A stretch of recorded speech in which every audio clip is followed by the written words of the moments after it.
పుంజులు పెరట్లో చెట్టు మీద రామచిలుకను చూసి ముచ్చటపడ్డాయి. దాన్ని పిలిచి నువ్వు చాలా బాగున్నావు, మాతో స్నేహం చేయొచ్చు కదా అన్నాయి.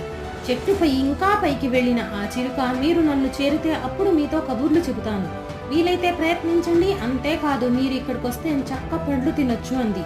మేము అంత పైకి ఎగరలేం కదా నిరాశగా అన్నాయి. సాధన చేయండి, కావాలంటే వారం రోజులు సమయం తీసుకోండి, ఏం పర్వాలేదు అంది చిలక. ఆ మాటలు విని బలహీనంగా ఉన్న మొదటి కోడి పుంజులు అసలు ప్రయత్నమే మానుకుంది.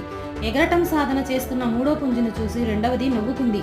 నువ్వు వారం రోజులు సాధన చేయలేవేమో, నేను 2 రోజులు చేస్తే చాలు అంటూ హాయిగా తినేసి పడుకుంది. కానీ అదేమీ పట్టించుకోకుండా మూడవ పుంజు దాని సాధన కొనసాగించింది. వారం రోజులు గడిచిన తర్వాత మొదటి పుంజు అసలు ప్రయత్నమే చేయకుండా గట్టు మీదనే ఉంది. రెండవ పుంజు కేవలం గోడను మాత్రమే ఎక్కగలిగింది. కఠినంగా ప్రయత్నించిన మూడవది చాలా సులభంగా కమ్మను చేరుకుంది. ఎంచక్కా దాంతో స్నేహం చేసి కమ్మని పండ్లు తినేసింది. అప్పుడు మొదటి పుంజు కొంచెం